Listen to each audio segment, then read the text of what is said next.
Hello, you absolute legends. A few weeks ago, I released a video covering the alleged Battlefield 6 cheater Riley CS, where I went through and debunked the biggest myths and misconceptions that were being spread. And at the end of the video, I said this.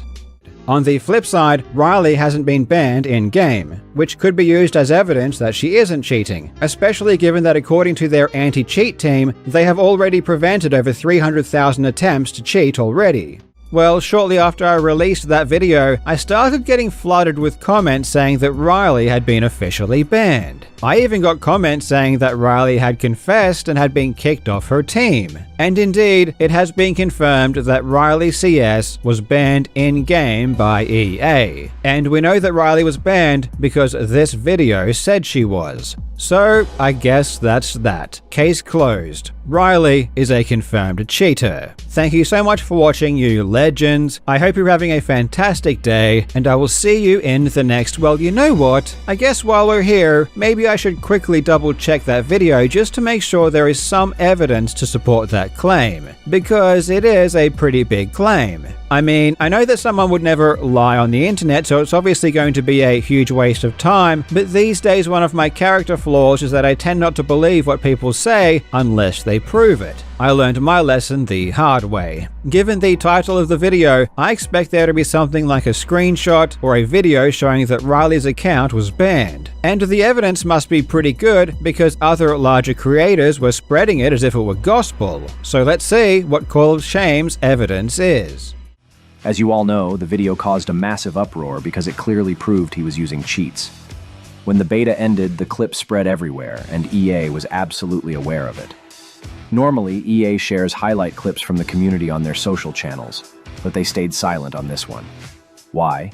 Because they know something was off. It would be a PR disaster if they outright banned him, and it would be worse if they defended the cheater like Call of Duty often stupidly do. It's a lose-lose scenario for them, and I understand that. But getting back to the alleged ban, look at what happened when Riley tried to play the beta in the second week after the video went viral. Every time he got into a match, he was kicked out within seconds. Did my game just fucking crash? My game just crashed. Nice. Guys, what is wrong with Battlefield 6? He tried to boot it up again and was kicked for the second time. Close my fucking game. Wait, should we leave? The cheater now tried to repair the game files as he desperately attempts to log into the account that has been soft banned. We need to ramp up the moderation. He made it into a match, and yet again, the account was flagged and the game crashed. I was getting a shout out from two big YouTubers, I guess.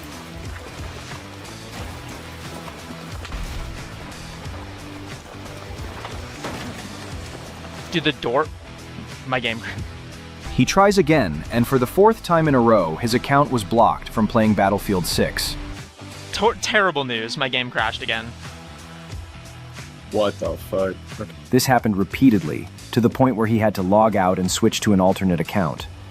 On that account, he was able to play normally. The cheater was banned by Javelin Anti-Cheat, just not in a way that creates headlines. Okay, so let me get this straight. EA thought Riley was cheating and wanted to ban her, but they were afraid to do it in a way that was obvious, so they rigged her account to crash shortly after getting into games, forcing her to switch to a different account. I have to admit, on its face, this sounds really, really stupid. Call of Shame is just making insane conspiratorial claims with no evidence at all. There was no evidence presented that she was banned, and Call of Shame has no idea what EA is thinking or doing. He doesn't have a statement from them, and they haven't said anything publicly. He is just making things up. And this is just a surface-level glance. We haven't even investigated whether or not these claims are true. And spoiler alert, aside from saying that Riley's game was crashing, everything else Call of Shame said was a complete lie. Riley wasn't banned, and she wasn't using a different account. These are Riley's stats for the first weekend of the beta, and the account name is TTV Riley CS. And these are the stats for the exact same account for the second beta. So clearly the account wasn't banned, but Call of Shame said she was using a different account, and his proof was that the in-game name had changed. During the first week of the beta, he was rage hacking on the account TTV Riley CS. As a result, that account was not allowed to participate in the second week. He was forced to switch over to his alternate account where he had no issues playing for the entire length of the beta. As soon as he changed accounts, the problem magically fixed itself.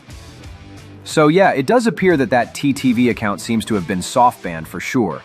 Well, the name changed because Riley stopped launching the game through the EA launcher and switched to the Steam launcher. When you launch Battlefield 6 through the EA launcher, your in-game name will reflect your EA account name, which in this case was TTV Riley CS. However, if you launch the game through Steam, it will reflect your Steam name, which in this case is just Riley CS. 2 seconds of research would give you this information. It was actually a pretty big problem. Many people were complaining that EA were giving them warnings because of their Steam name, and some people even had their EA account suspended because EA didn't like their Steam name. All that happened here is that Riley's game was crashing through the EA launcher, which was a common problem. So she switched to the Steam launcher and it worked. That is why the name changed.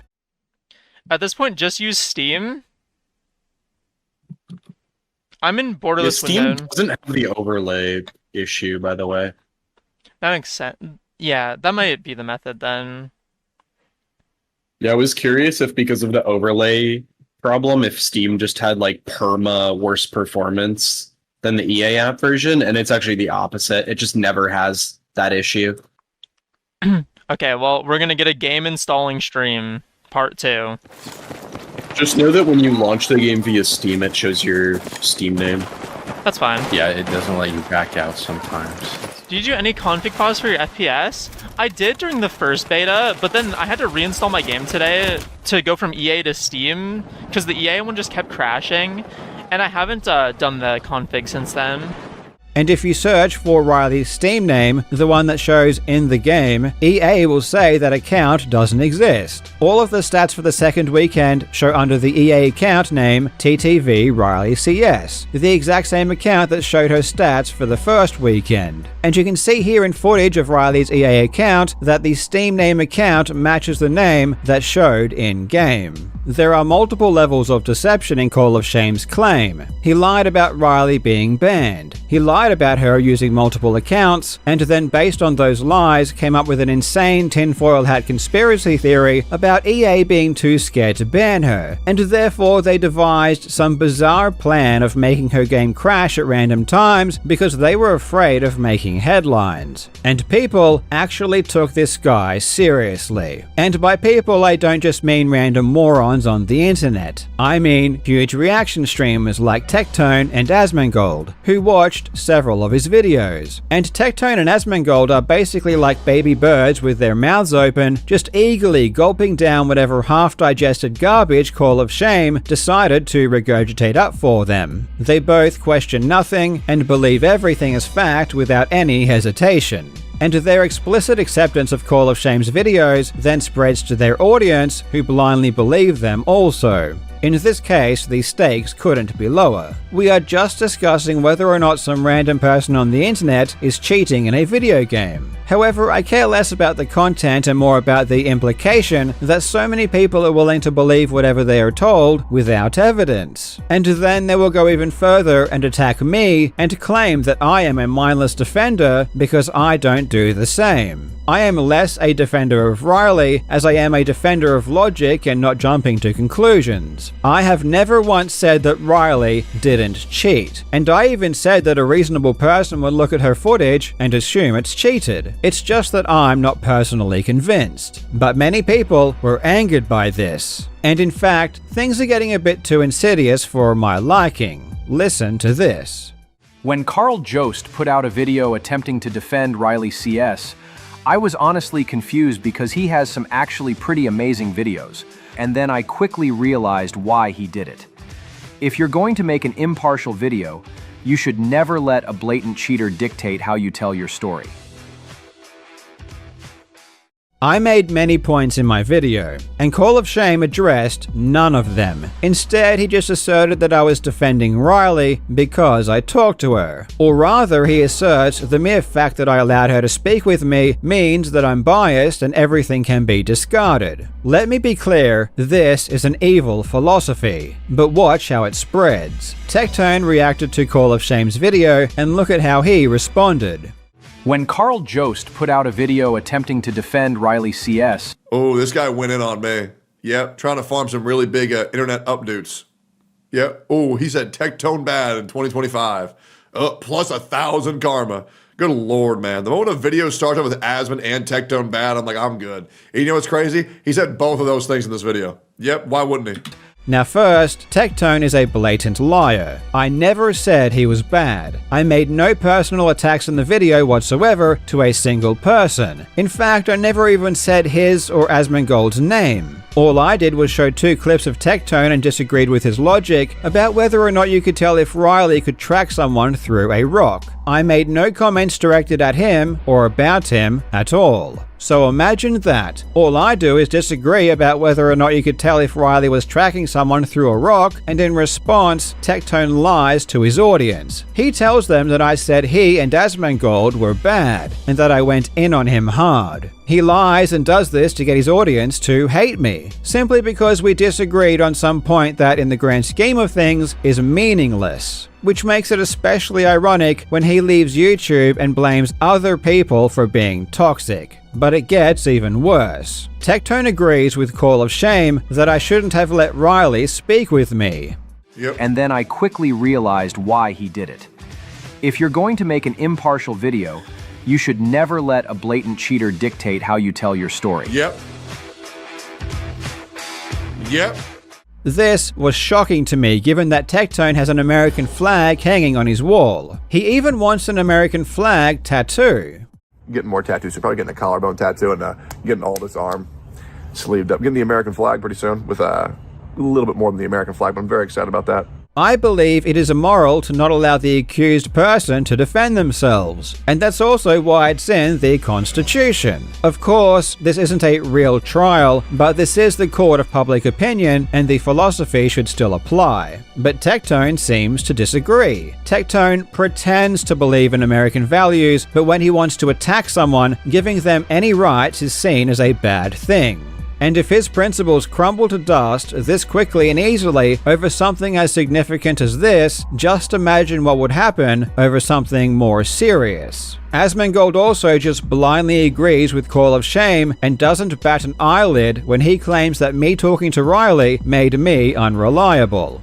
I was honestly confused because he has some actually pretty amazing videos. He does. And then I quickly realized why he did it.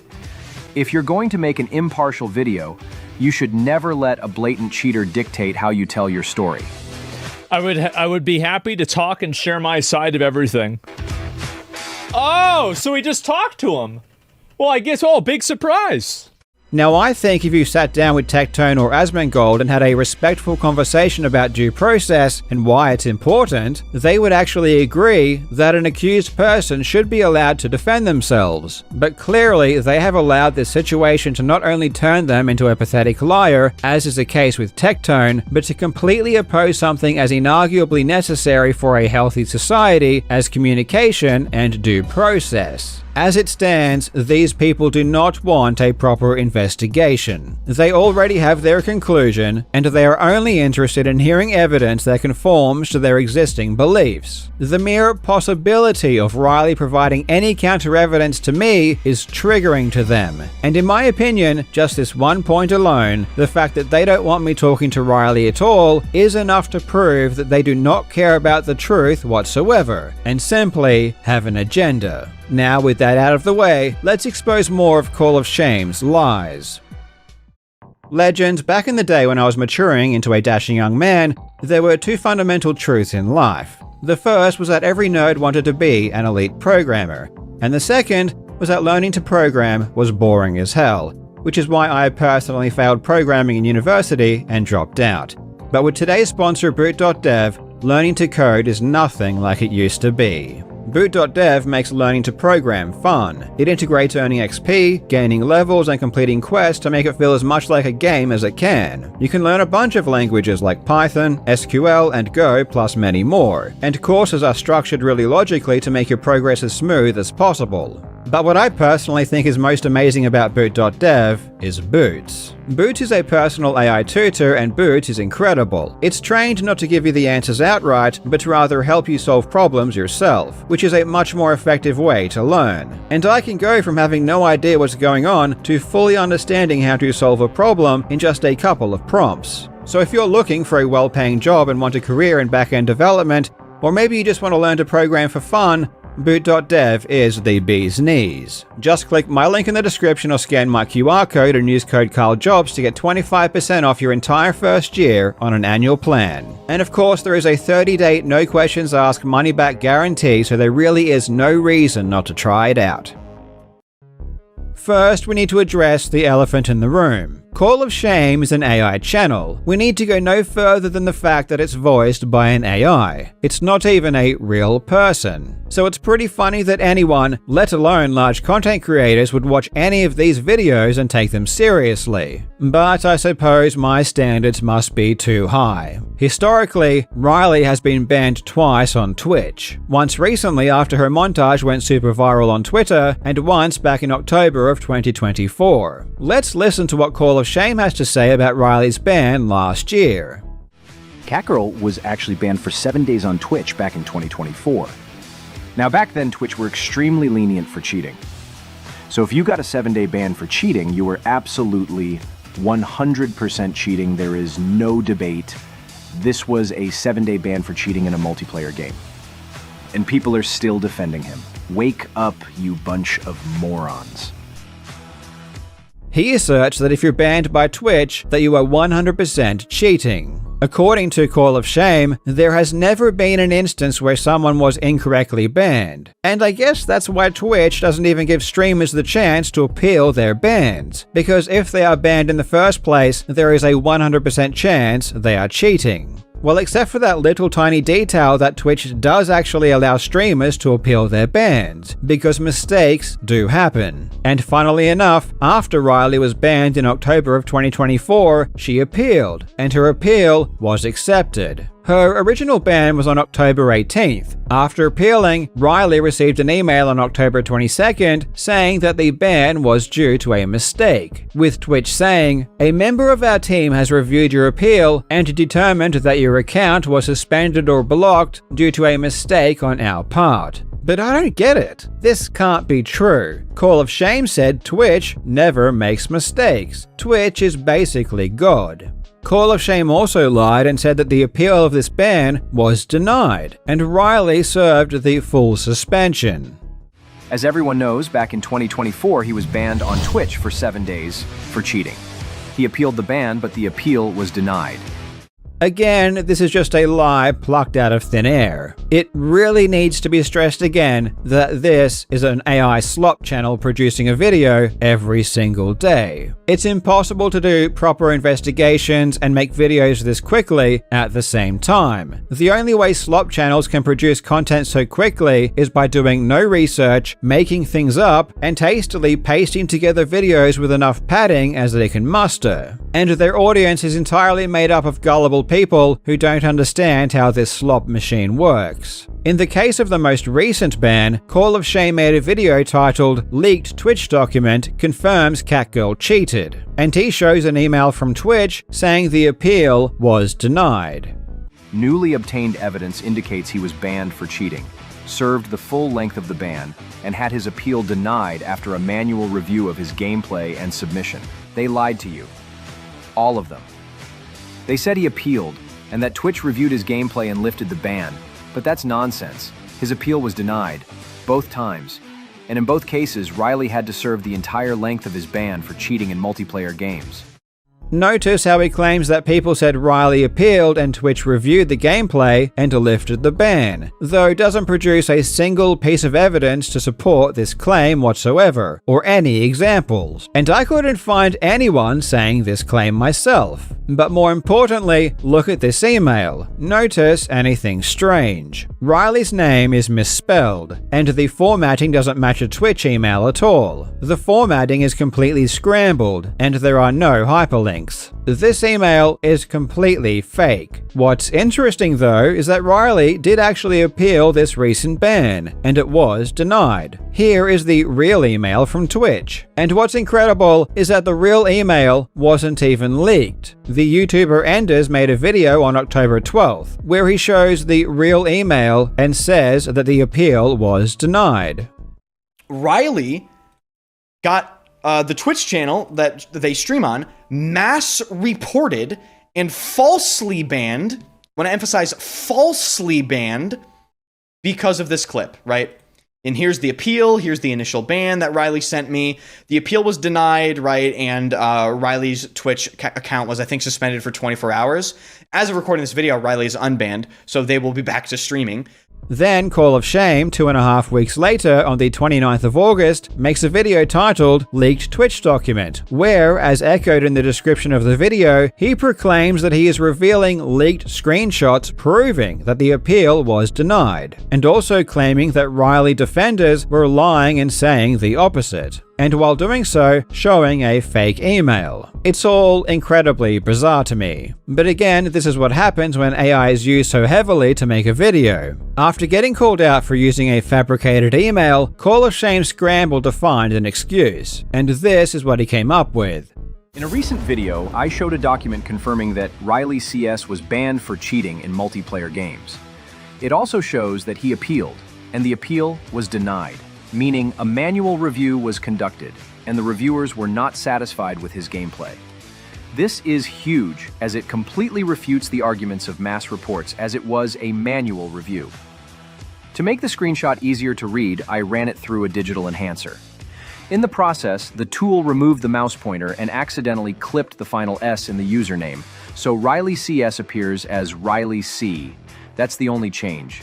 The screenshot isn't fake or manipulated to mislead. The enhancer simply misread the pointer and trimmed a letter. This is obviously bullshit. This email is not an enhanced version, as in AI was not used to upscale it or make it better quality. It's completely different. The formatting is changed. The name is different. There are no hyperlinks. It's not enhanced, it's manufactured. Then Call of Shame says that the email isn't fake and that it wasn't fabricated because Enders had shown a similar email previously. For those who still doubt it, even Enders, the super simp, has shown the same documents confirming that Riley was banned for cheating in multiplayer games, ironically while trying to argue he wasn't. And no, I'm not joking. Riley got the Twitch channel that they stream on mass reported and falsely banned, when I emphasize falsely banned, because of this clip, right? And here's the appeal, here's the initial ban that Riley sent me. The appeal was denied, right? And Riley's Twitch account was, I think, suspended for 24 hours. So there you have it. Though it seems pretty obvious to me that Call of Shame didn't know that Enders had shown this email 2.5 weeks earlier. Otherwise, why would he title his video Leaked Twitch Document and claim that he was the one revealing it? And why would he post on his YouTube a picture of this screenshot a day before his video saying the plot thickens, as if this was some kind of new revelation? Well, the real reason is because just a day before Call of Shame's video, a post on Reddit got a lot of traction that showed a screenshot of the email taken from Enders' video, claiming that it was a leak. So naturally, the AI slop channel that doesn't do any actual research immediately made a video claiming there was a leak. And then because AI is used so much by this channel, instead of just using the actual email itself, it made a brand new one, mistakes and all. There are many things to unpack from this, but the best case scenario is that the Call of Shame channel will fabricate and manipulate evidence instead of using the real thing. And because it's so low effort, they can't even be bothered to notice the name is misspelled and the formatting has been destroyed. Again, this is not AI enhancement, this is using AI to make a brand new email. And if the channel is willing to create an entirely new email and tamper with evidence, what other evidence is it manipulating and creating? Well, as it turns out, a ton. Call of Shame does this all the time. For example, when talking about external crosshairs, he calls them a cheat and says the creator of the external crosshair that Riley uses says not to use it because it's cheating, and displays this quote on screen. EA's website clearly states this is not allowed. Even the site that offers this overlay tells you do not use it in Battlefield titles. The anti-cheat will ban you for it. And why? Because it's cheating. So when anyone tells you it's not cheating, they are flat out lying. However, if you go to the HUD site website and look at where this quote is pulled from, the context is completely different. The actual quote begins with, "HUD site is not a cheat. It doesn't change game files or gameplay." So of course, knowing that he can't show you the real website, Call of Shame creates this fancy-looking partial quote from scratch. He then proceeds to provide an apparent quote directly from EA. Even Battlefield themselves state, do not use any third-party programs and external overlays, because they will get you banned. The amount of bots trying to justify this is hilarious. It comes down to a skill issue. If you're not good enough, just say so. However, this quote doesn't seem to exist anywhere, or at least I couldn't find it, nor could I find any comment from EA regarding external overlays. This quote appears to be completely made up. Call of Shame also quickly flashes EA's terms of service, claiming that it clearly states crosshair overlays aren't allowed. EA's website clearly states this is not allowed. However, when you read them, there is no mention of overlays whatsoever. I guess you can try to argue that an external overlay is a modification of the game's interface. However, you could just as easily argue that it's not a modification of the game interface itself, but rather a modification to your physical hardware. In this case, the monitor. In practice, it would be the same as physically drawing a crosshair on your monitor or placing a physical object onto your screen. Something that speedrunners have been doing for decades. But more importantly than anything, these rules are prefaced with two words. EA believes. Not what you believe, but what EA believes. And the only way to know what EA believes in regards to external crosshairs in Battlefield 6 is for EA to make a statement on them, which they have not yet done. Now, going back to Riley's most recent Twitch suspension, when Twitch suspends your channel, it tells you which VOD was the culprit. And in Riley's case, the stream she was banned over was titled "Poor Cam to Prove I'm Not Cheating." And those of you who are particularly astute will see why this is of note. The original clip montage that made everyone say Riley is cheating didn't have a hand cam. So Riley wasn't banned because of the montage that people are claiming was cheated. It was actually the stream after. And you might say that perhaps the latest stream with handcam was also cheated, and that might be true.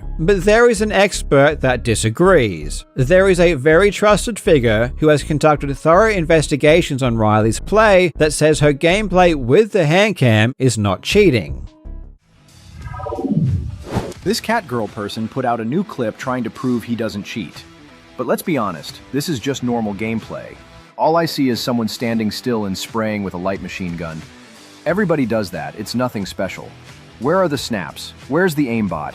It's a desperate attempt to convince people he's doing the same thing, but it's not even close. What he showed here is very, very different.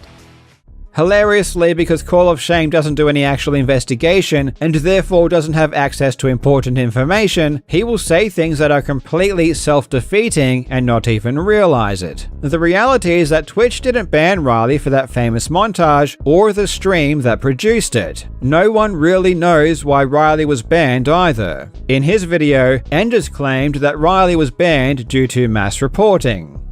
Riley got the Twitch channel that they stream on mass reported and falsely banned. When I emphasize falsely banned. However, when I asked Enders what his evidence for this was, he said he didn't have any and it was just an assumption. It should go without saying that you shouldn't make claims like this so confidently without proper proof. even if your logic seems to be sound. And just for transparency, Enders did give me permission to show his DMs. Now, it could be possible that Riley was banned due to mass reporting, and personally I would be inclined to assume that was the case, but we really don't know. What we do know is that Twitch only has access to the same information everyone else does. Twitch is only provided the visuals of Riley's gameplay. Riley doesn't play the game through Twitch like she does through her EA account. Twitch doesn't have secret knowledge about the software Riley is using, and if Twitch bans or doesn't ban someone, that isn't proof of anything. What we do know is that after Riley appealed, it was viewed by someone at Twitch who rejected it. But the appeal and the denial all happened within 24 hours of the ban. I'm not going to put any stock on a random Twitch employee who clearly hasn't done a thorough investigation. The stream in question was over 6 hours long. And remember, it was the hand cam stream done later on, not the stream from the montage that got all of the attention. So the montage had nothing to do with it. I struggle to believe anyone did an investigation of a 6-hour stream all within that 24-hour period. The notion is ridiculous. And it's hilarious for Call of Shame to assert that Twitch is some kind of authority on cheating. So just to recap on what we've covered so far, Call of Shame lied about Riley being banned by EA, he lied about Riley using multiple accounts, he lied about Riley's appeal being denied last year, and his use of AI is so egregious and lazy that it literally creates entirely new documents with obvious spelling mistakes that he fails to notice. These are the big lies that make him completely unreliable, but as we will soon see, he basically lies about everything. Here, Call of Shame shows the Steam group for Team EXE and says they all have game bans attached to their account. They have a whole bunch of cheaters actively in this so-called org, if you can call it that. I mean, come on. They all have game bans assigned to their accounts. It's just laughable at this point. The same org that Enders and Riley are in are all cheating.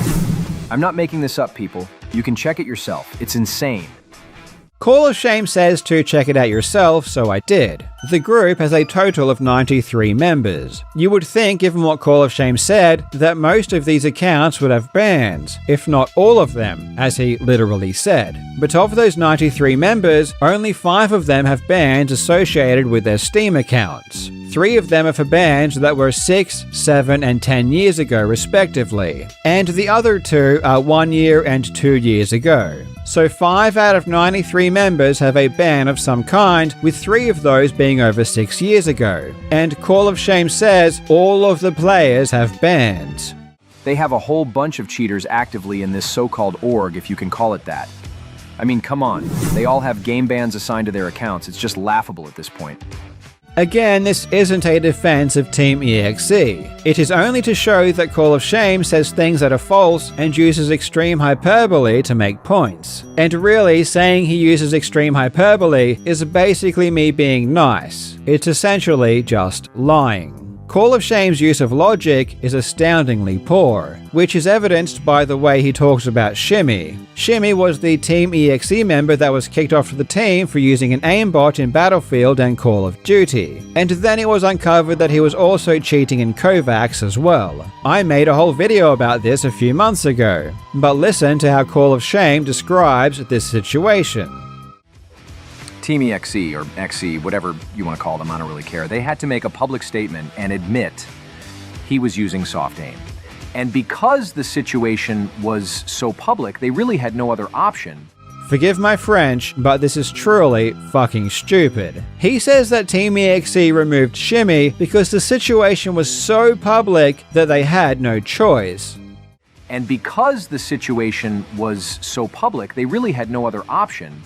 That is an amazing claim. When Shimmy was banned, no one outside of a tiny community knew who he was. Shimmy's montages, the ones he cheated in, have a grand total of 6,000 views. And that's months after I and other people heavily covered this story. Shimmy was an absolute nobody when he was kicked. Riley's montage that blew up, which is apparently obvious cheating as well, has almost 100 million impressions. So according to Call of Shame, Shimmy's cheating, with his montages that had just a few hundred views at the time, was so public that Team EXE had no choice but to kick him, but Riley's 100 million view montage that caused major public outcry was not. This makes no sense to anyone with an IQ higher than a loaf of bread. What really needs to be made clear is that it was the AIM community itself that exposed Shimmy, not people from outside it. It is insanely disingenuous to say that the AIM community was fooled when it was the AIM community itself that exposed Shimmy and kicked him out within a month of him using an aimbot. I suppose this really was a no-win situation. Team EXE uncovering and kicking a cheater is used as proof that the team has cheaters in it and that they protect them. It's not used as evidence that they can identify and kick cheaters. The very thing that they did is used as evidence for the complete opposite. The AI slop truly shines in this segment talking about Shimmy. This is Shimmy's own gameplay recorded on Aim Trainer. Looks pretty solid, right? Well, now we know he was actually using an aimbot.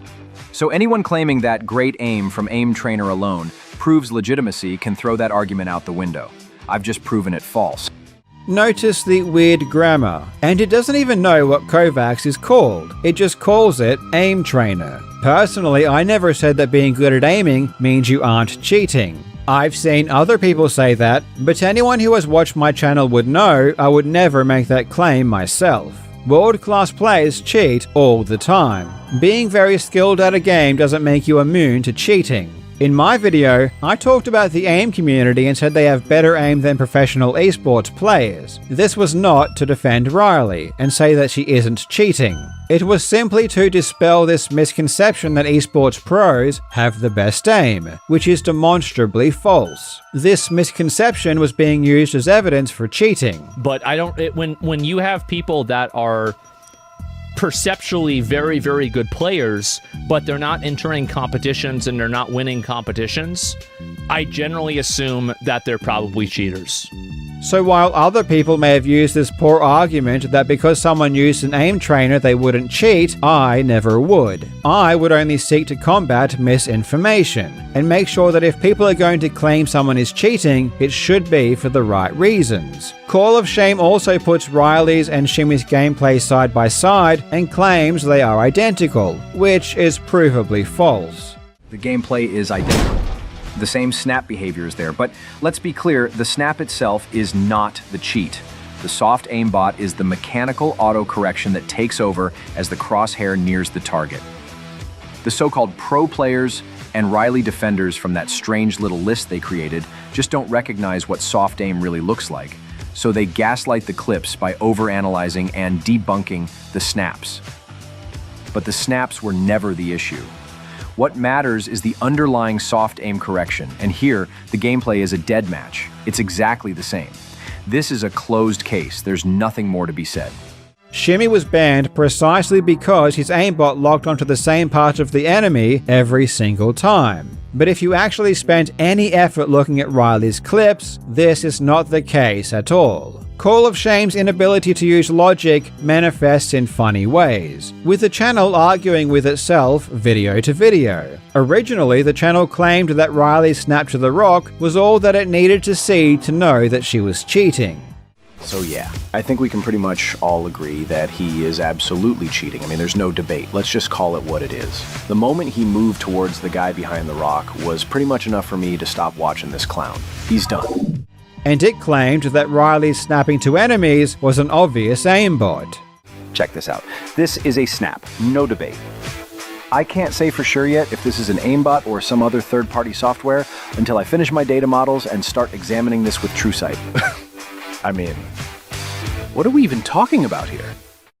But then for some reason it changed its tune and said that the snapping wasn't evidence for cheating at all. The aimbot didn't get a lock. Let me explain why this happened. The aimbot only works if the enemy is inside its field of view. Now, because the enemy was outside the FOV, it didn't lock on, even though he is firing his weapon. The snapping isn't the cheat. The aimbot only takes over once the weapon fires. It originally claimed that this clip was not cheating and was inserted into the montage to fool people. When you slow it down, you can see that this person is actually snapping past the targets and correcting their own bad aim. They're snapping to nothing. And no, that's not cheating. Cheaters often include clips like this in their montages so that absolute morons can try to break it down and say, "See, he's not cheating." Then later it claimed that it was cheating.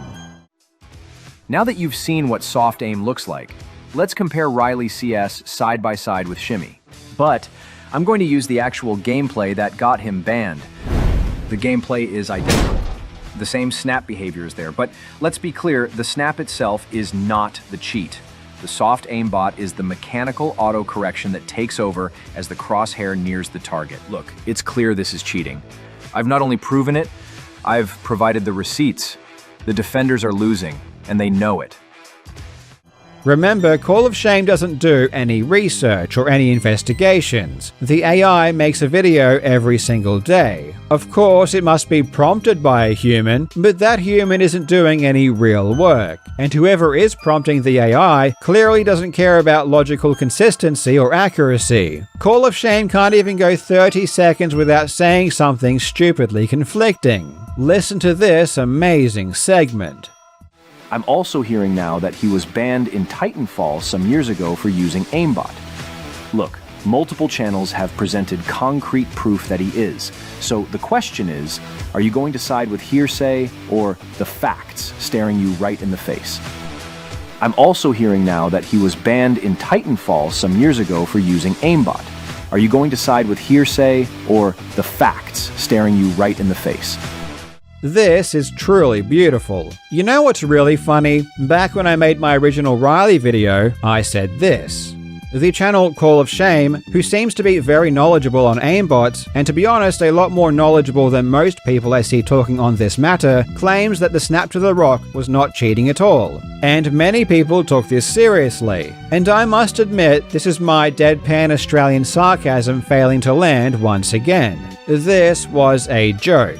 Call of Shame isn't a real person, it's mostly AI, and he is not knowledgeable on anything. But Carl, you might say, he has a white paper, he has a PhD thesis. I mean, this sounds really impressive. Just look at how Asmongold reacts to this incredible proof of expertise. I've written an entire PhD level white paper on computer vision based cheats, and the Oh.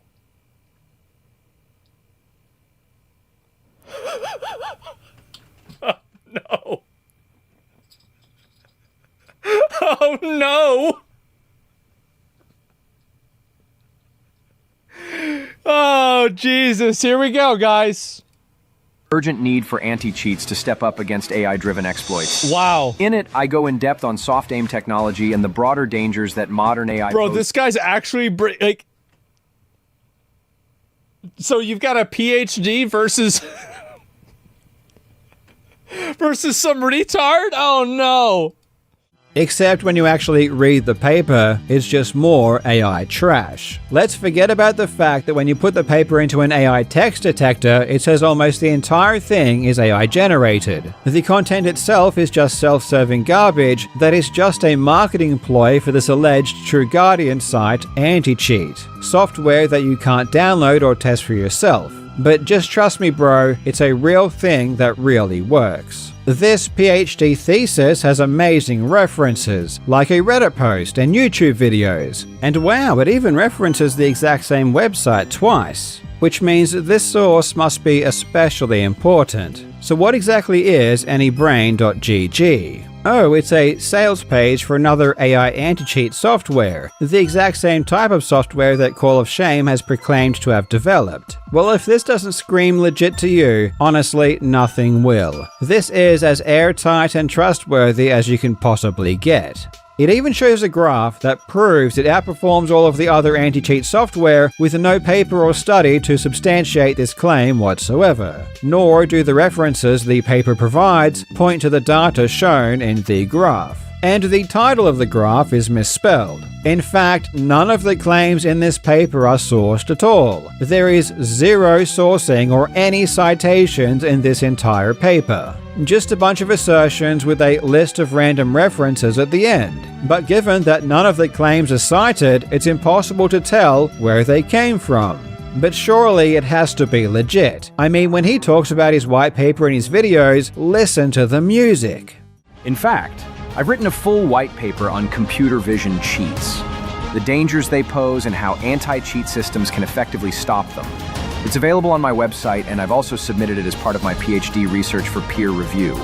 With music like that, how could you doubt anything this channel says? And to look at these diagrams, you can see that human aim is wavy and cheats is a straight line. If that isn't proof of something, then I don't know what is.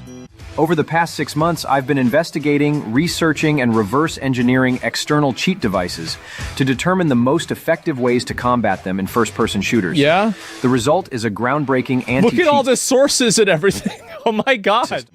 Oh my god, the sources, they are incredible. Maybe if I'm lucky, my YouTube video can appear as a source in a PhD thesis as well. According to a consensus of multiple advanced AIs, this white paper is around 70 to 90% AI generated. And there are quite a few things in here that are obviously just completely fabricated. For example, it shows a table of estimated minimum monthly revenue for various websites. There is no citation or sources listed, of course, but even checking through the references given at the bottom of the document, none of them give any information about the revenue of any of these sites. And the telltale sign of AI making this table up is the fact that it gives values to the cent. Apparently, the estimated monthly revenue of Battlelog is $99,152.79.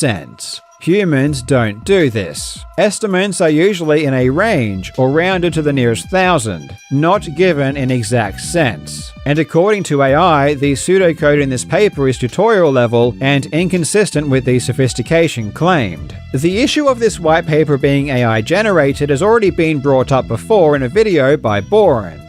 My guess is he fed a lot of this to the AI to help him spit out this paper.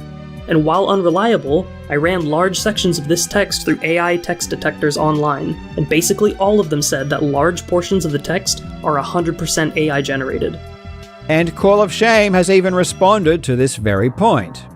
So this guy thinks AI wrote my white paper, created all my images, and guessed at the algorithms I use in my script, right? That's what he's claiming, that my paper is AI generated. Well, I just turned to scripture, because the Lord has used it to stop evil, and it was written over 2,000 years ago. I randomly chose the book of Leviticus to see if that was AI generated, and all it took was a single book of the Bible to shut this clown down. Amen. Moving on. Apparently, if you put the Book of Leviticus into an AI detector, it says it's AI generated, which I have to say is pretty incredible. Naturally, me being the stickler I am for double checking things myself, I tried to replicate this and I put the Book of Leviticus into an AI detector, and my results came back as 0%. So I'm really confused as to what happened. Actually, come to think about it, Call of Shame showed the text on his screen so briefly, I didn't really even get a chance to see what he put in there. Oh, this isn't the Book of Leviticus at all. It's a summary. Call of Shame posted an AI summary of the Book of Leviticus into an AI text detector and said that it was the actual Book of Leviticus. Now I am really intrigued. Does Call of Shame not know what the Book of Leviticus is, or did he intentionally paste an AI summary into the detector and to lie about what it was, even though we can just pause the video and read it for ourselves? There is a very good case to be made that Call of Shame isn't even a native English speaker. On his now deleted Twitter account, it's quite obvious that his grammar is not from someone born in the West. And his old website callofshame.net is even worse. Look at some of these sentences from the terms of service. The donations is a generous effort on your part to give freely to a cause, thus being Call of Shame. We will place your name on our website and your comment should this be approved by our team, but in no way part of the donation agreement. and this work of art of a paragraph somehow managed to find its way onto Call of Shame's anti-cheat website. Guardian will soon be providing complete protection for tournament organizers, helping them to make an informed discretion whether or not to issue the payout. It's pretty obvious Call of Shame is not an English speaker, which is almost certainly why he doesn't use his own voice in videos. If you go and check pinned comments on Call of Shame's oldest videos, the English is atrocious. As we are fair, we always give the player a chance have their say. We welcome a responsive video. Should we find the claims credible, we will make a note here. The response video will be shared regardless to give a complete fair balance. Wait a minute. Here, Call of Shame claims he is always fair and gives players a chance to have their say, but he has been giving me shit for talking to Riley. What a hypocrite. And with all of this knowledge in mind, there really is a non-zero chance that Call of Shame didn't know that this wasn't the actual book of Leviticus. And I love the fact that the author of Call of Shame's paper is just Guardian Labs. It's not even a person, and no one is credited or listed anywhere. But again, just have the faith that this is a real person, guys. Don't let the AI voice, the AI generated text, and AI generated labels, graphs, and diagrams fool you. Seriously, the fact that someone as big as Asmongold can watch AI generated videos and believe them immediately without question is insane. And I'm going to preemptively say that I'm not personally attacking Asmongold. And previously I would have never felt the need to say this. I'm only saying this now because Tectone was such a giant bitch that he took my disagreement over The Rock as a personal insult. And on Reddit, people were claiming that I was trying to make Asmongold look stupid. I am not trying to say that Asmongold or Tectone are bad or stupid because they believe this AI slop. But the fact that they did is pretty alarming. I don't have a personal agenda against these people, but they happen to be the biggest people spreading misinformation on this subject. So I have to mention them, I have to show their clips, and I have to explain why they are wrong. Don't take it personally. I find it unbelievable that we can't have a disagreement on whether or not someone is cheating without someone like Tectone equating that to me calling him a bad person. That is ridiculous. In the past, Asmongold has been very receptive and appreciative when I've changed his mind on something. Let me link you guys the video. Like, I'm gonna be honest, Carl did the research that, I'll be real, I should have done. I should have known what he knew. I should have looked into it more. I didn't. He did. Give his video a like. He was right. Yeah, people are right. Yeah, I did not know. And like, he knows way more about this than I do. If anything, this is more a demonstration of the pitfalls of reaction content. Treating everything you watch as truth without any skepticism can be incredibly dangerous. And again, we're talking about something as meaningless as someone cheating in a video game. But the reason I find this so concerning is because I know this isn't just isolated to this one topic. This complete lack of skepticism appears everywhere. Now legends, on a completely unrelated note, I have just published a PhD-level, peer-reviewed white paper on my own AI-driven visual detection anti-cheat software called TrueCarlSight. TrueCarlSight is a biomechanically anchored visual AI platform that verifies whether on-screen behavior is within human neuromuscular limits. By modeling reaction latency, angular velocity, fatigue effects, and microcorrection variants, TrueCarlSight identifies external HDMI plus AI cheats, spoofed HID inputs, and subtle assistive aimbots that evade process-based systems. Now you might think that TrueCarlSight and TrueGuardianSight are similar, but there are subtle differences. As we can see here, TrueGuardianSight is a hybrid telemetry partial visual AI that boasts 92.3% accuracy, 2.5% false positives, and 85 millisecond latency, while TrueCarlSight is a biomechanically anchored visual AI that has demonstrated an incredible 98.9% accuracy, 0.9% false positive rate, and an astonishingly low 78 millisecond latency. And you can see in this graph that TrueCarlSight has a taller bar than TrueGuardianSight, which makes it superior.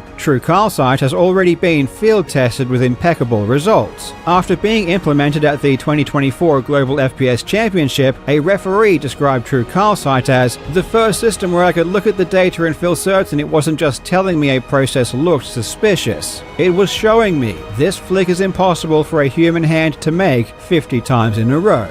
That's what makes it so powerful. The release of True Calcite represents more than a technological advance. It marks a decisive turning point in the history of competitive integrity within digital ecosystems. For nearly 3 decades, anti-cheat enforcement has been locked into an exhaustive cycle of escalation. Publishers deploy deeper process scans, cheat developers respond with more obfuscation, and players are left as collateral damage, either subject to unfair losses or caught in false positives that erode trust. What distinguishes True Calcite is not just accuracy, but philosophy, a deliberate shift away from invasive kernel monitoring and toward outcome-based biomechanical plausibility analysis. By anchoring detection in the fundamental limits of human neuromuscular performance, True Calcite delivers verdicts that are transparent, defensible, and beyond the reach of even the most sophisticated hardware-assisted cheats. True Calcite guarantees that skill belongs to humans and fairness belongs to all. It is not just an incremental patch, but the foundation of a new era in which publishers, players, and regulators align around a shared principle. Digital competition must be as authentic as its physical counterpart. The arms race is over. Not just because cheats have disappeared, but because their outputs can no longer masquerade as human. With True Calcite, integrity is no longer an aspiration, it is an enforceable standard. As I mentioned before, my white paper is even peer-reviewed. I recently showed a peer of mine, and they said, "What the fuck is this?" Look, when it comes to cheating, there is no higher authority. I've been a multiple-time world champion. I've set hundreds of world records. And I haven't just been researching and covering cheaters for years, I've been setting the standard in cheat detection.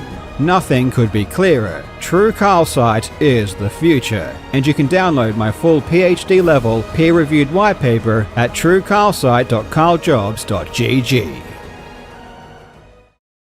By the way, I just want to say that Call of Shame has had an incredible career. Let's go through all of his achievements. First, he has been a world-class professional Call of Duty player who was on the best team in the entire world.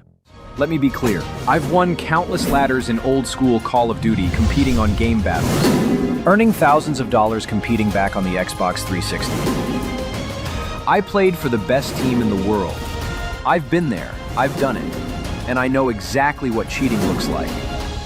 And he proves this by showing a Game Battles profile page with a few trophies. There ain't no school like the old school, and I am the headmaster. Honestly, and I genuinely mean this is incredible. Although I do find it a bit worrying that Call of Shame admits that he can't count to 5.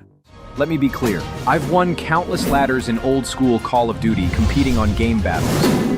Though to be fair, 5 trophies is a very large number. I can't imagine anyone else competing with that kind of success. Well, except for basically any decent player who played on game battles, like Jay Cement who has literally hundreds, or the OG Stoner who has over 600. Or what about Reflex Zach, who had 1,000 first place trophies, not to mention the second and third place trophies, of which Call of Shame had 0. And what about Huskers, who had not only 127 gold trophies on game battles, but also had a very successful professional esports career with total winnings of almost $1 million. What about him? I mean, if Call of Shame's opinion is so valuable because of his 5 trophies, shouldn't Husker's opinion mean something? And on Twitter, Husker said that Riley's play was just basic aim flicking and nothing special. Well, according to Call of Shame, Huskers has no idea what he is talking about. They list Huskers, for example, the same person I exposed just last week for cheating in Battlefield. This is someone with a history of cheating allegations, corruption claims, and being caught exploiting in multiple games. That is not a credible source. On top of that, they can't even get their facts straight. He left Luminosity last year and he has never won the World Series of Warzone. That claim is a flat-out lie. He's never won a single professional tournament on LAN. Calling himself a World Series of Warzone champion is laughable. The titles he's talking about were North America-only online events, played from the comfort of his bedroom. So let me get this straight. Call of Shame was the best player in the world, playing on the best team in the world, because he had 5 gold trophies on GameBattles.com, and that's why you should believe what he says. But Huskers, with his 127 gold trophies and $1 million of prize money over a lengthy professional career, isn't a credible source. I played for the best team in the world. I've been there, I've done it, and I know exactly what cheating looks like. That definitely makes perfect sense. Though I suppose an even more pressing question is if Call of Shame's Game Battles profile is even his. He never actually shows the name of the account. It could literally belong to anybody. Showing a random account and claiming it's yours is not proof of anything. And anyone who does think this is proof of anything is gullible beyond repair. But even the screenshots he does show aren't even real screenshots and have been heavily manipulated. For example, here's the page of Ricker. And this will apply to every single page, by the way, but this is just one example. Notice how on the top right it shows his number of gold, silver, and bronze trophies, among other details. When Call of Shame shows his profile page, in this case it was from a video in 2023, these numbers are completely absent. The trophy icons are there, but the numbers are invisible. Isn't that odd? Even pages with 0 trophies still show zeros there. This is fascinating, and for some strange reason the profile picture is of the 2019 Call of Duty World League presented by PS4, even though Call of Shame was an Xbox 360 player. Earning thousands of dollars competing back on the Xbox 360. Things get even more bizarre though, because in a video from December 2022, Call of Shame also shows his trophy page, and while it is very brief, it does show numbers next to the trophies on the top right. But this time he has edited his profile picture. But if he had this version in 2022, why on earth is the version he showed in 2023 showing a different profile picture with the trophy numbers now completely missing? This is honestly blowing my mind. And by the way, this might be nothing, but notice how he's not signed into his account. This is what your profile page looks like when you're signed in. Game Battles closed down in 2024, so it's pretty interesting that Call of Shame screenshotted his own account as an anonymous viewer without actually signing in. But even that makes no sense, because he also shows apparent Game Battles emails he received, so he must have been signed in to show those. Nothing going on here follows any logic whatsoever. It's almost as if these screenshots reek of AI, similar to how AI completely destroyed the totally real email that Twitch sent to Riley. But there is also a bit more to this page that you wouldn't pick up on unless you digged a little deeper. In this original screenshot from 2023, notice the order of the first place trophies. They are listed from most recent to oldest. And if you check every single profile page that you can find on the Wayback Machine, this is always the case. When it comes to first place, second place, third place trophies, they are always listed from most recent to oldest. And in Call of Shame's case, even though he had a habit of changing subtle details like editing the profile picture in this version and blurring the member date and leaving the profile views, which funnily enough was the opposite of the original version, at least the trophy order made sense. But look at the trophies in his recent video trying to prove that the page was really his. As for being on the best team in the world, yes, I was. Nobody could touch us. We won everything during those seasons. Now the order of the trophies has been reversed. It's now showing from oldest to newest. This is not legitimate. This isn't how trophies appeared on any profile. And it's impossible for this screenshot to be new either, as Game Battles shut down in January 2024. So just think about this for a second. Call of Shame already had numerous pictures of his account that he had been showing on his channel for years, but instead of showing them, he created a brand new one with an incorrect trophy order. At this point, I don't even care if this page is his or not. Not only are the achievements on this profile pathetic, with only 5 trophies total, compared to the hundreds and thousands of actual decent players, but this page has been manipulated multiple times. Once again, these aren't screenshots. These are AI-generated images. And even if they aren't generated by AI, they are generated nonetheless. These aren't real, no matter which way you want to spin it. And there is no reason to fabricate and manufacture evidence unless you're a liar.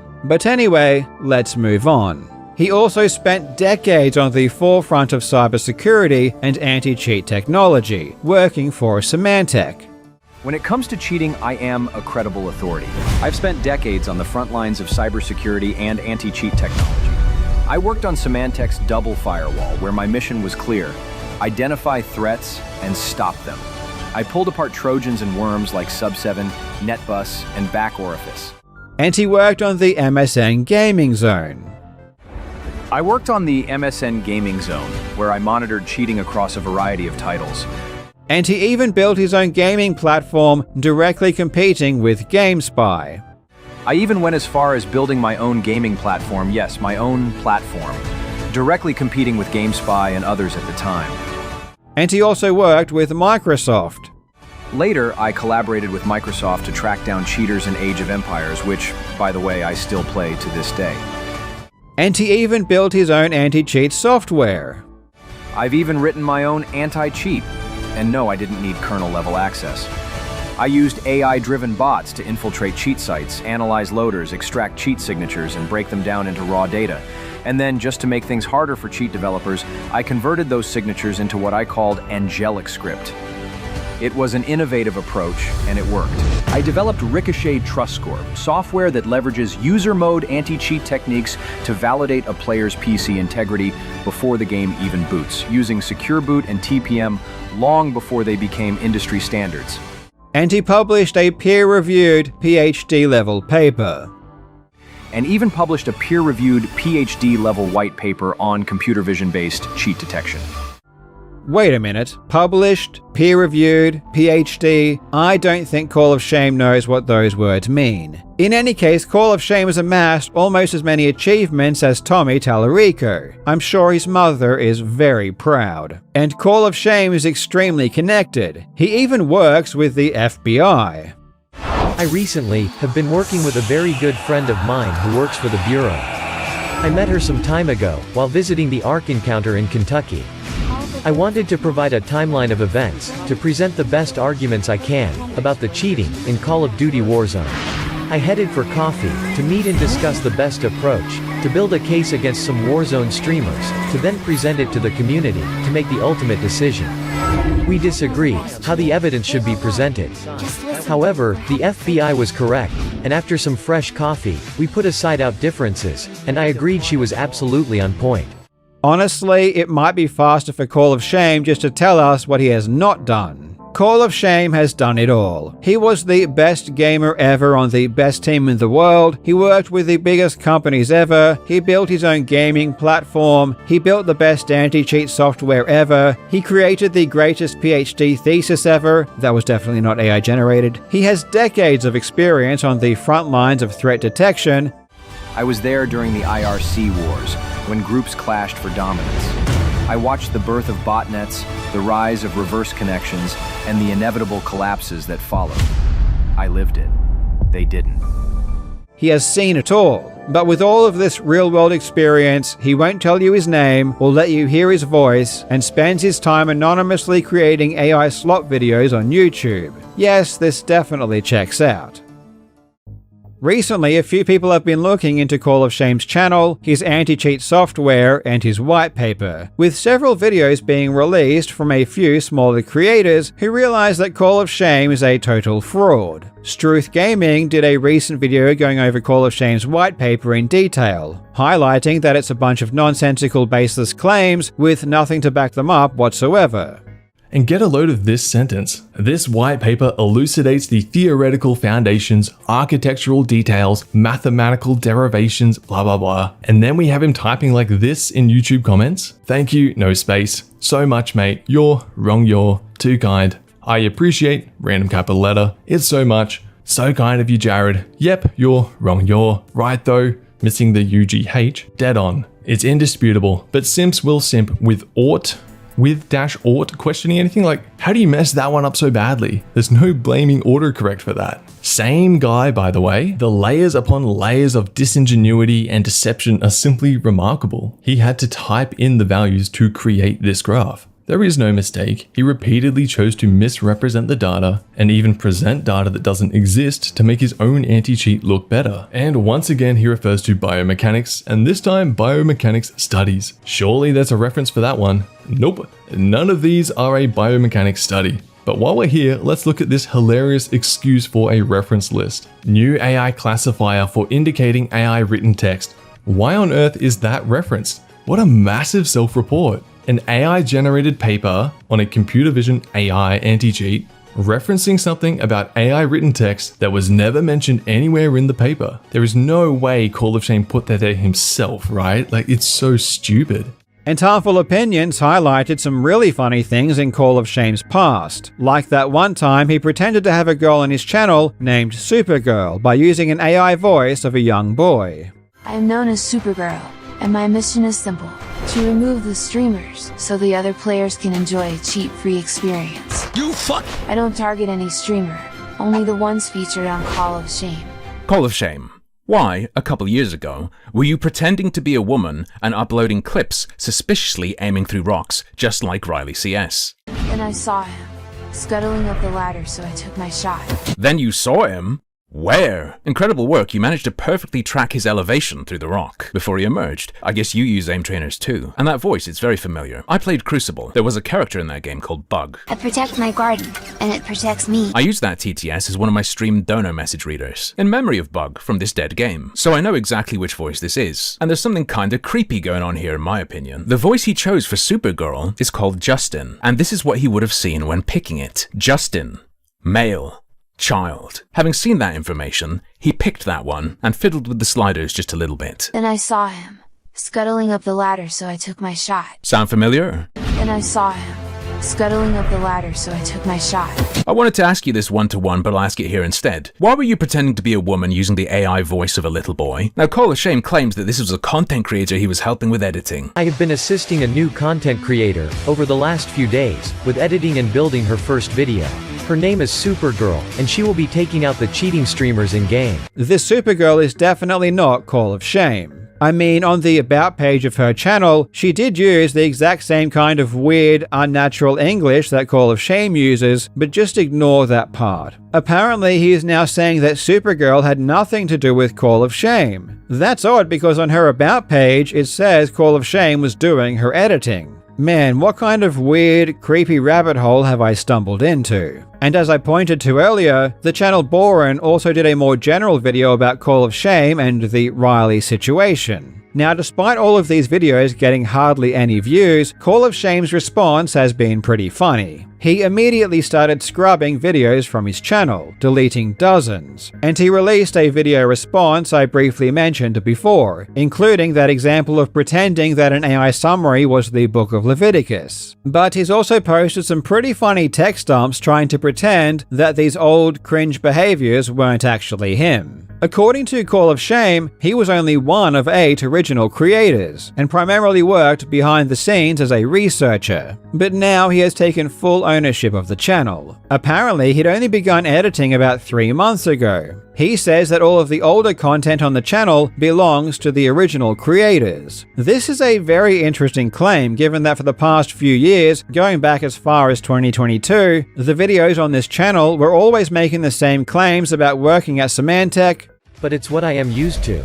I was able to locate and fix vulnerabilities within Symantec's first double firewall, saving a huge embarrassment on release. I headed a team over at Symantec that specifically worked to stop the injection of DLL. I've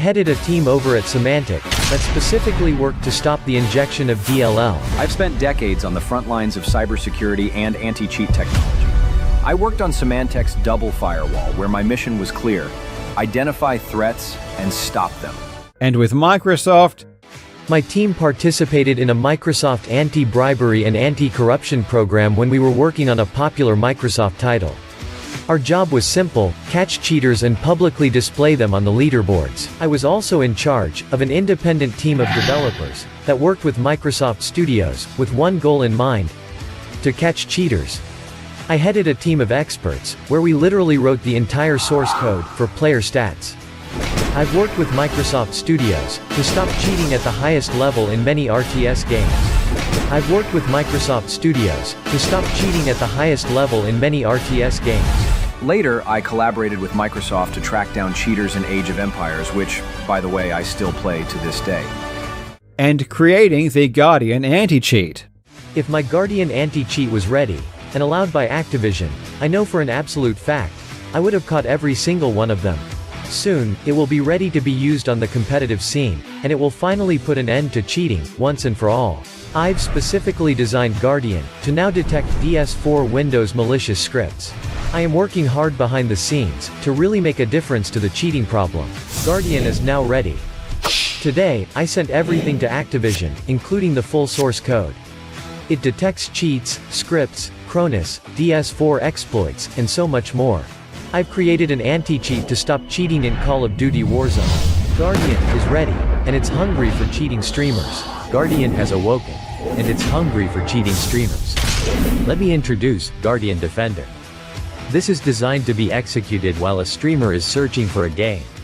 This will detect if the cheater is using Warzone Agent, and many other things designed to cheat in the World Series of Warzone. It will not detect cheat software, such as aimbot or walls, that's for Ricochet. I believe if you really wish to reach the finals, it must be done fairly. The software is free, and anyone can download it, and it's available now. Simply head over to callofshame.net and go to the download section. Don't listen to anyone attempting to discredit my work. My software has been digitally signed, reaching the highest possible level for software authentication. For the past 6 months, we've been developing Guardian True Sight. This is a uniquely trained AI-based anti-cheat system from Guardian Labs.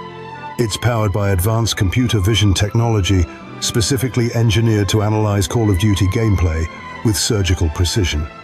I've even written my own anti-cheat. And no, I didn't need kernel-level access.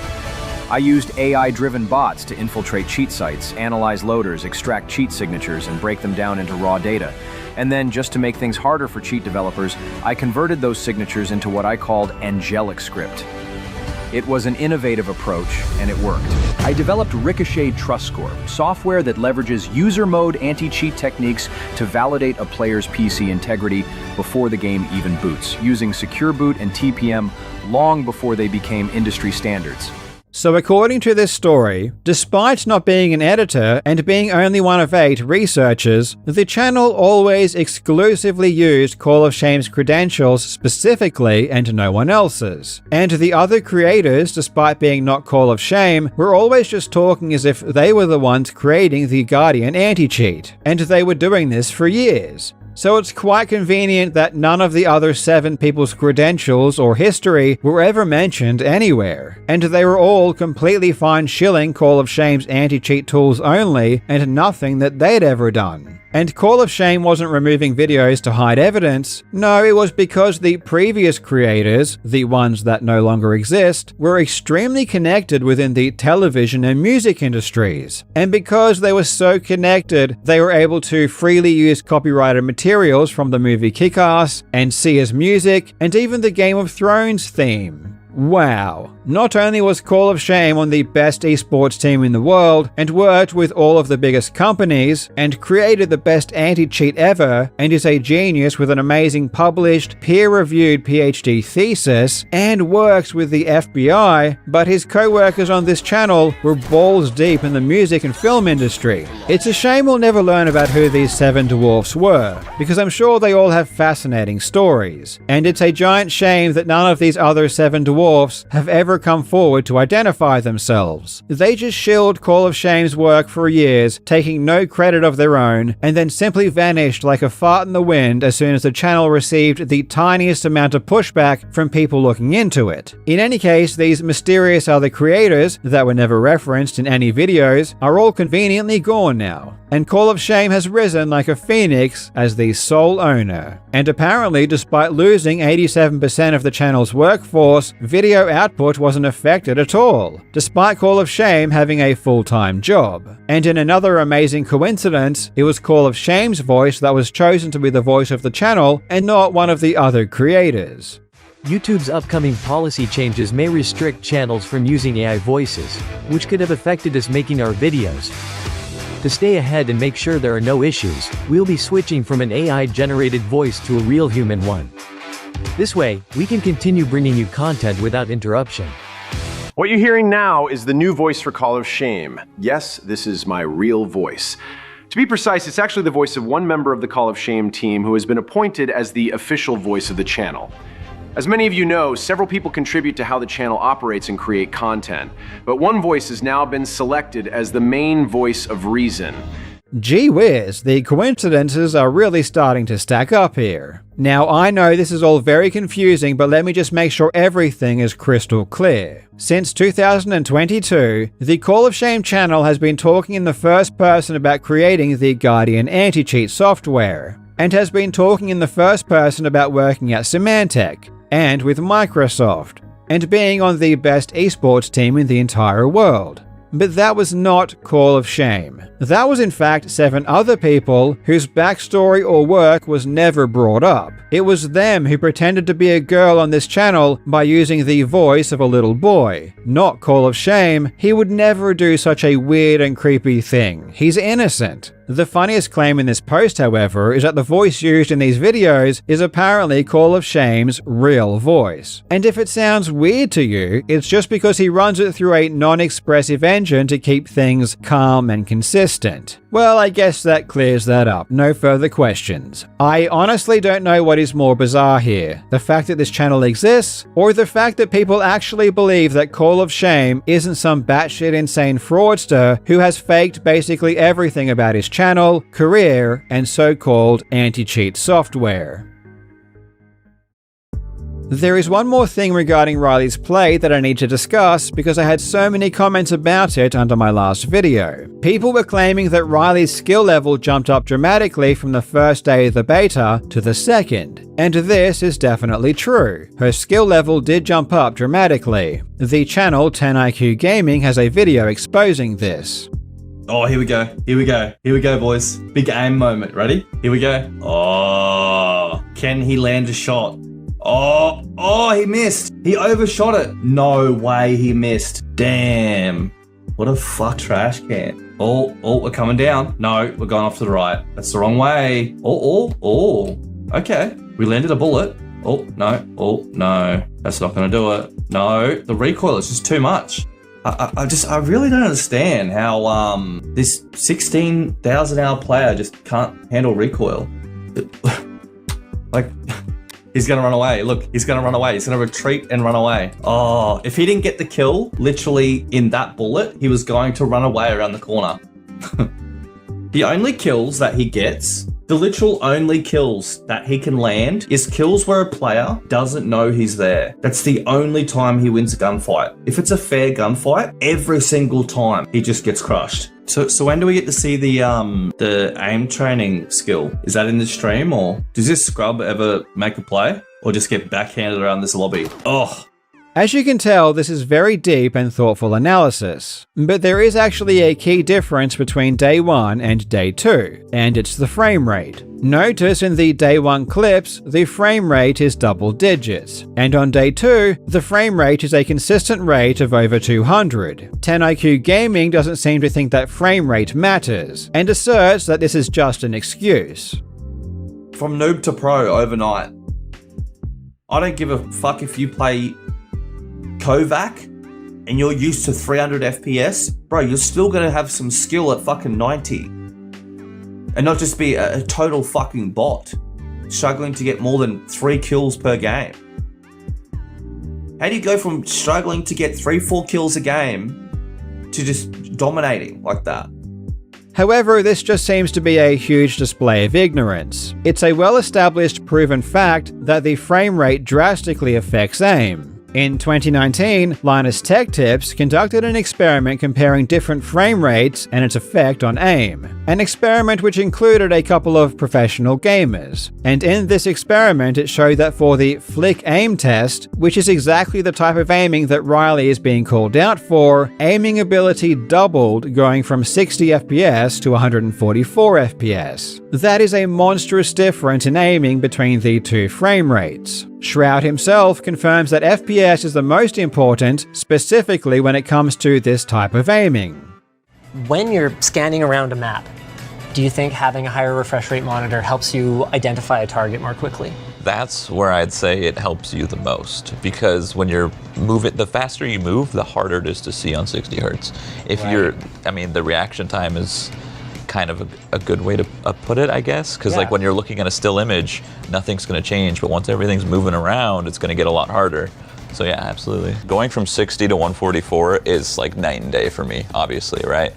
And also, it's worth noting that players who practice a lot in aim trainers like Kovacs are dealing with extremely high frame rates all the time. So going from what they are used to down to double-digit FPS is especially disorientating. In Linus's experiment, the streamer Grims performed the best at 60 FPS precisely because it was what he was most used to.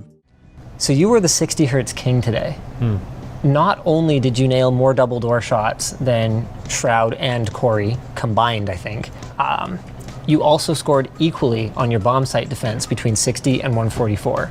I don't know. Like I mentioned before, like 60 hertz was, pretty much like my main thing for a while.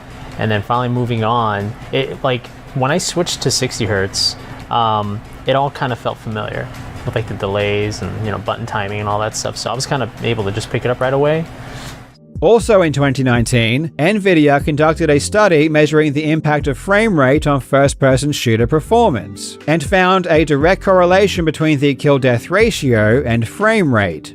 So we've explained some of the fundamental concepts, but why is this important? Why does high frame rate matter? What we have here is a chart that plots the correlation between high frame rate and success in a first-person shooter. In this case, what we've done is measured kill-death ratios in Battle Royale games like Fortnite and PUBG, and as you can see, there's a correlation between higher frame rates and higher kill-death ratios. If you're interested in the study, please check out the link below. So not only do we have experiments proving directly that a higher frame rate improves aim, but we also have statistical analysis that also shows that a higher frame rate results in much better performance metrics. So regardless of whether or not you think Riley is cheating, comparing day 1 to day 2 is an extremely weak and disingenuous argument, given that we can plainly see her frame rate more than doubled between these two streams. So her aiming ability was going to improve dramatically no matter what, given this increase. And when you couple that with the simple fact that people improve on their second day of performing any task, this increase in skill is not surprising at all and is even to be expected. But people like 10IQ Gaming don't seem to appreciate very basic concepts like the effect of FPS on performance, which has been very clearly established for many years. And then based on this ignorance, they'll use this so-called evidence to claim that Riley is cheating. And then his viewers will flood my comments telling me I'm the one who doesn't understand what I'm talking about. It's quite ironic. People have also claimed that Riley's weapons have no recoil, and this is because the weapon doesn't start aiming upwards when she holds down the trigger. And again, this seems to be based on ignorance. It's as if the concept of recoil management doesn't exist. Here is Riley demonstrating that recoil exists, but you can just mitigate this by subtly moving down the mouse to compensate. I assumed this was a skill most people would be familiar with. What's incredible to me is that despite the amount of displays of ignorance these people make, their confidence level never seems to drop or falter. They originally claimed that Riley should be a pro and that she is a great player because her aim is good, which I showed was demonstrably false. And when you look at Riley's stats for both beta periods, they aren't good at all. Shroud's kill-death ratio was 6 times higher. They claimed that Riley perfectly locked onto an enemy behind a rock, which I showed was impossible to tell and unlikely. They claimed that she couldn't have known someone was there, and I showed that the enemies were on the minimap in that direction for almost 10 seconds before that clip began. They claimed that Riley was snapping perfectly to players in smoke that were invisible, when I showed that in the original footage, the enemy was clearly visible and the snap wasn't perfect at all. They will claim that Riley perfectly snaps to enemies, when it's clear when you slow down the footage, this is almost never the case. Originally, it was the snapping that was the aimbot, and the flick to the rock was proof of cheating. Then it changed to the snaps not being proof of anything, and it was instead Riley using soft aim. They will claim that Riley improved too much between day 1 and day 2, even though the 2 days are clearly differentiated by a drastic change in FPS, which explains the difference perfectly. They will even lie and say that Riley was banned by EA and used multiple accounts. They will lie about Riley's ban in 2024, claiming that Twitch never makes a mistake and that Riley's appeal was denied. They will use conflicting logic when it suits their agenda, claiming that exposing Shimmy and kicking him from the team is proof that Team EXE protects cheaters and thinks cheating is acceptable. They will manufacture evidence, take quotes out of context, and manifest non-existent quotes into reality. And despite all of these mistakes, all of this ignorance, all of this flip-flopping, and all of this dishonesty, their certainty level that Riley is cheating remains and will always remain at 100%. And in contrast, despite me showing that all of their claims are completely misguided at best and intentionally fabricated at worst, I still have not, nor will I ever, say that Riley isn't cheating. Though of course they will continue to claim that I am defending Riley or that I think she isn't a cheater, and they will continue to mischaracterize my positions and motives. They will continue to do this because they won't be able to address the actual content of my videos. Personally, I don't know if Riley cheated, either now or in the past. As I said in my previous video, the only thing I know for certain is that the most outspoken Riley detractors are the ones who are spreading the most misinformation. Every single point they have raised can be adequately explained, or is just a complete lie so an explanation isn't even required. And until actual concrete proof of cheating or a confession is provided, I will continue to remain skeptical, as should you. Recently, someone posted to my Discord a screenshot that perfectly encapsulates a hurdle that I've always faced when I release my videos. They posted my previous Riley video to a Discord they were in, which was met with this response. Carl once again proving he's on the back foot of a topic by being a week late to the party to reignite drama. To this person, and to many people, taking your time to investigate a situation and craft a more thought-out response is a bad thing. Me taking my time to make sure what I'm saying is correct and taking my time to try and understand a situation as best I can is a fault. For the life of me, I don't understand how one can arrive at the conclusion that spending more time thinking about an issue or spending more time to ensure accuracy is a character flaw and something that people should avoid or attack. And the fact that I release videos later than other people means that I'm doing something that should be criticized. It is simply impossible to make videos every day or just after an event and have any degree of certainty that what you're saying is correct. But it's shocking how many people just don't appreciate this concept. Whenever there is drama, there is always a race to see who can get their content out first. But being quick to produce content is directly correlated with how incorrect your content is. Personally, I will continue to take my time when investigating situations like this, and I will continue to produce videos that are far more well-researched than those that are rushed out quickly by others in an attempt to capture an audience. And I really do appreciate those of you who understand that being late is a function of being thorough, not a function of laziness or an attempt to reignite drama, as this person and many other people will assert. Thank you so much for watching, you legends. I hope you're having a fantastic day, and I will see you in the next video.